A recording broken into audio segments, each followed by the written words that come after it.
Hello everyone, welcome back to my channel. English 10th grammar 24th topic WH question. Today we are going to learn. So WH પ્રશ્નોમાં આપણે WH પ્રશ્નો ઘણા બધા આવતા હોય છે. C here examples છે. અંગ્રેજી ભાષામાં બે પ્રકારના પ્રશ્નો હોય છે. એકનો જવાબ યસ અથવા નોમાં અપાય છે અને બીજા છે જે WH ક્વેશ્ચન કહેવાય છે. કેવા, કોનું, કેને વગેરે. C who, what, where, when, which, why, whom, whose અને howથી શરૂ થતા પ્રશ્નોને WH ક્વેશ્ચન કહેવામાં આવે છે.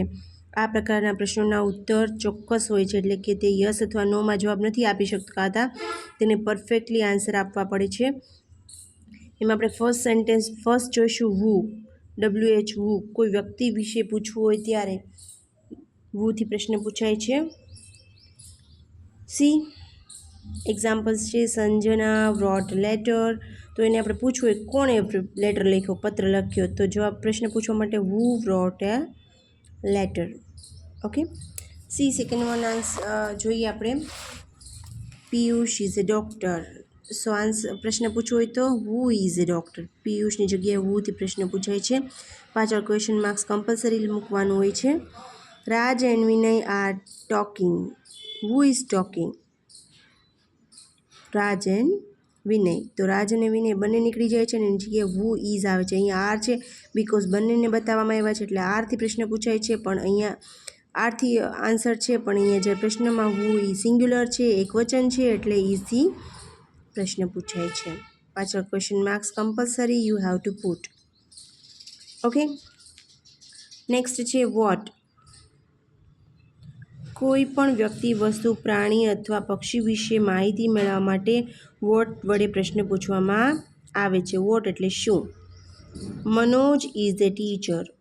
Vote is Manoj? મનોજ શું છે? તો કે Manoj is a teacher. Nitin is watering the plant. What is Nitin doing? Nitin શું કરે છે? તો વોટરિંગ પ્લાન્ટ. થર્ડ વન છે Gita draws a picture. What does Gita draw?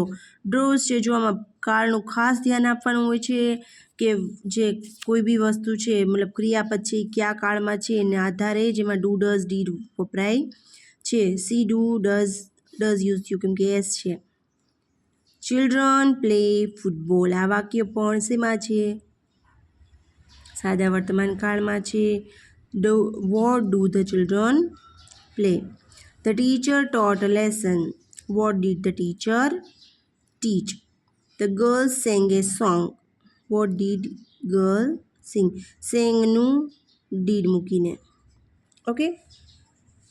So note છે કે સાદા વર્તમાન કાળમાં જો હોય ક્રિયાપદ તો એમાં ડુ ડઝ મુકાય છે સહાયકારક ક્રિયાપદ તરીકે, અને ભૂતકાળમાં હોય તો એમાં ડીડ મૂકવામાં આવે છે. અને જે V2 ફોર્મ હોય છે, વર્બનું ફોર્મ હોય છે, ક્રિયાપદનું ફોર્મ હોય છે, તેને મૂળ રૂપમાં મૂકવામાં આવે છે. ચલો આપણે નેક્સ્ટ જોઈએ. Third one where. કોઈ પણ વ્યક્તિ, વસ્તુ, પ્રાણી અથવા પક્ષીના સ્થાન વિશે માહિતી મેળવવા માટે વેર વડે પ્રશ્ન પૂછવામાં આવે છે. વેર એટલે ક્યાં. Mohanbhai is in the office. તો પ્રશ્ન પૂછ્યું છે વેરથી, તો where is Mohanbhai. The key is on the table. પ્રશ્ન where is the key. Gopal goes to school. Where does Gopal go. They walk in the garden. તો where do they walk. Do અથવા does લાગે તો તમે જોયું. Dev stood near the gate. Where did Dev stand. સ્ટૂડનું stand થઈ ગયું, ડીડ મૂકાણું. The farmer went to the market. Where did the farmer go. આ પણ વાક્ય છે તે ભૂતકાળમાં છે એટલે ડીડ ઉપયોગમાંથી. વાક્ય 3 અને 4 સાદા વર્તમાન કાળમાં છે એટલે ડુ ડઝ યુઝ થયું, સાથે સહાયકાર ક્રિયાપદનું મૂળ રૂપ આવ્યું. વાક્ય 5 અને 6 સાદા ભૂતકાળમાં ડીડ સાથે ક્રિયાપદનું મૂળ રૂપ મૂકવામાં આવ્યું. So up to here. Next વિડીયોમાં આપણે આગળના when, which, why, whom, whose અને હાઉના પ્રશ્નો જોઈશું. So up to here. Stay tuned for next video. Bye bye. Thank you.